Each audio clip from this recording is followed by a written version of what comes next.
Eclipsis je méně známá hra. Dnes počet hráčů je mezi 30 až 100 aktivních, ale dříve to bylo dokonce menší. Hra udělána stejným hlavním vývojářem jako Lumber Tycoon 2, tedy Delphautium, a vytvořena v roku 2017. Hra je o několik korporací, které chtějí polapit zvláštní planetu Eclipsis. Iridium bude pro vás vše. Je na stavění, vyrábění, munici, palivo do jetpacku a i palivo do hoverboardů. Dokonce i na respawnování. Doufám, že se zvyknete na to, že budete na malých ostrovkách vysoko nad hladinou podporovány jen pár pilíři a když tam spadnete, tak tam dlouho nevydržíte. Každá hra může trvat několik hodin a je velice komplikovaná. Zároveň tady není nějaká velká výhoda pro ty, kteří prohrávají, protože kdyby jo, tak by hry trvaly ještě déle. A proto nesmíte oddechnout si ani na chvilku, protože jestliže oni zaberou více místa než vy, tak je těžko dostanete zpátky. Zjednodušeně tedy nesmíte ztrácet čas. Možná proto tady budete těžko hledat dekorace. Cíl hry je eliminovat ostatní hráče, přitom když nebudou mít spawnery. Je tady spousta taktik, takže ty když tak probereme později. Ale hlavně musíte zabrat co nejvíce místa, protože území, který máte vy, nemůže nepřítel jednoduše zabrat. Hra začne tak, že vy se svým týmem se spawnete na okrajních ostrovku, který je skoro identický k těm, který mají ostatní nepřátelé. Budete chtít expandovat co nejdřív, protože většina středů základna vedle základny jsou právě u středů a tam je kritický čas. Chci říct, že není důvod zabezpečovat základnu proti nepřátelské základně, která se s tím nemůže ani střetnout. Pozor ale na infiltraci. Dalo by se říct, že to je druhý typ útoku. Místo toho, aby nepřátelé používali bor proti vás nebo alterely, přijde k vám nepřítel přímo do základny, aby vám něco zničil. V horším případě vám zničí spawnery bez toho, abyste to věděli. A pak vás, což je game over. V této hře taky očekáváte tzv. Rushery, kteří využívají toho, že na začátku hry nikdo moc nemá dobrou defenzivu a proto doporučuji mít vždy s sebou zbraň jako je minigun, ale na začátku stačí hry i SMG. Nadále tohohle videa budu si hlavně snažit o to, aby jste rozuměli mechaniky hry. Taktik je tady nespočet a musíte hrát podle toho, jak hraje nepřítel. Kontrolky jsou F pro baterku, E pro interakci, detonace bomb, přepnutí modu skeneru a granátometu, zvýšení výšky od země na hoverboardu, vzít iridium třeba od krystalu, pokud portable v ruce, Q pro zmenšení výšky na hoverboardu, T pro přepnutí chňapu, B pro vylepšení studové pumpy, fabrikátor, lášen, koncentriny a brány, G pro ničení portable, funguje jenom pokud ty věci jsou pasovní tvým týmem, nebo jsou to krystaly, levá myš pro střílení a dávání iridium, pokud znova portable v ruce, pravý pro míření, ale musíš být na tom v první osobě, shift na sprintování, ale nemůžeš přitom střílet, space pro skok a pokud ve vzduchu, tak jetpack, alt pro detaily, věci, na kterou míříš kurzorem. Dále, klasické kontrolky na pohybování a další kontrolky jsou napsány jako třeba při držení shiftu a scrollování kolečka se otáčí věci přesněji. Jedna z mechanik hry je to, že vše musí být zakotvený k něčemu jinému, co je taky zakotvený. Což znamená, že tady nic nemůže jen tak lítat, ale jedna trubka může unést hmotnost celý základny. Toto se dá využít například, když se infiltruješ pod základnou nepřátelé a rozbiješ mu pilíře a tak celý ostrov se základnou spadne do oceánu.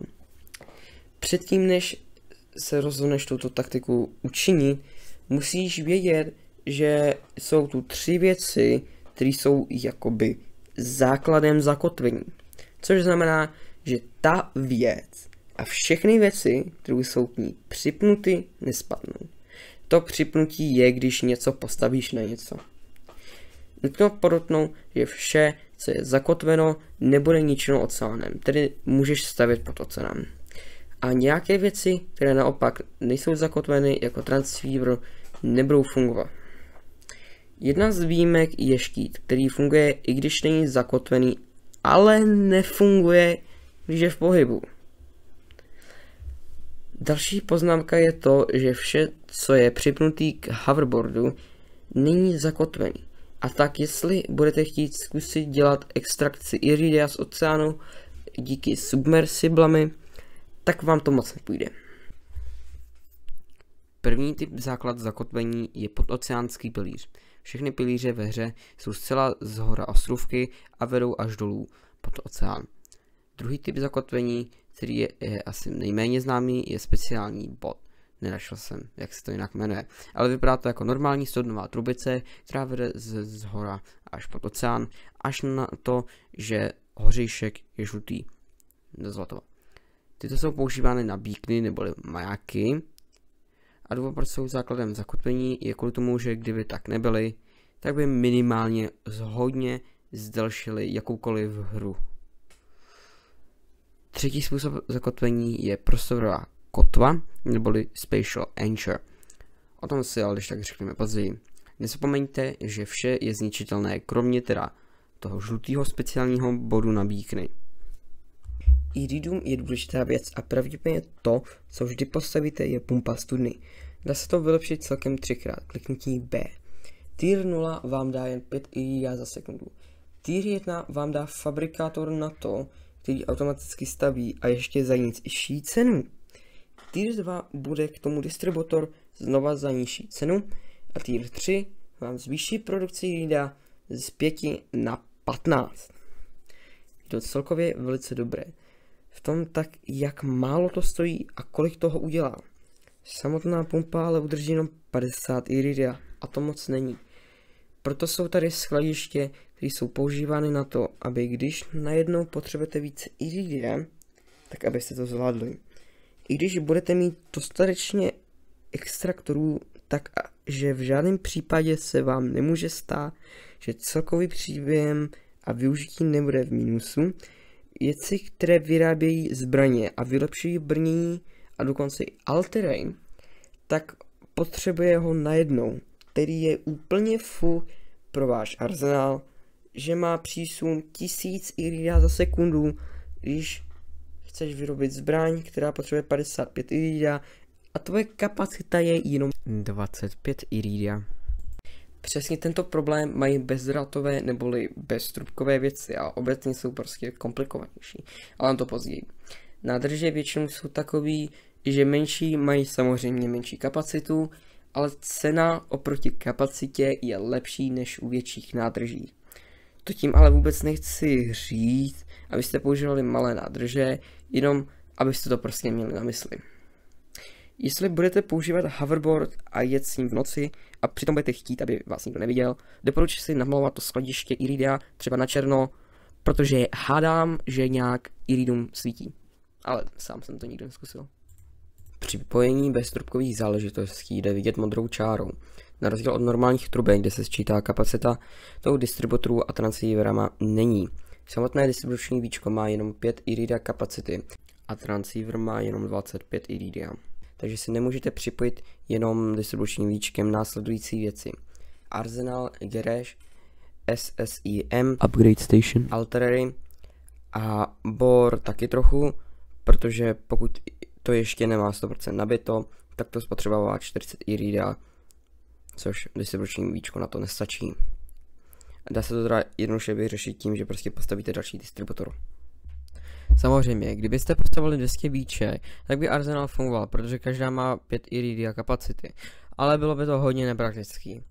Další problém je to, že distributor sice může dávat iridium přes stěny, na rozdíl od transceiveru, ale jeho dosah je malý, poloměr kolem 1,5 mostu.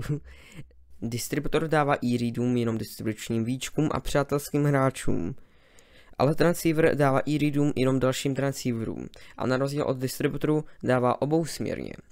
Distributor i distribuční víčko fungují i když nejsou oba zakotveny a dokonce i když se oba pohybují. Plus, když se jeden relativně k druhému pohybuje. Transceiver musí být furt zakotvený a dá se zablokovat čímkoliv, dokonce i štítem. Transceiver Max přenáší jen 100 iridia za sekundu, takže na menší základny to půjde, ale jinak potom už moc ne. Dá se zvětšit přenos iridia podobně jako u distributorů postavení více transceiverů. Jeden typ extraktoru, well pump, už jsem řekl, ale teď další. Crystal Atomizer. Bude brát z jednoho krystalu iridium a bude ho brát podle toho, jak ten krystal je velký. To však neznamená, že budete hledat ten největší, protože můžete dát manuálně do krystalu iridium.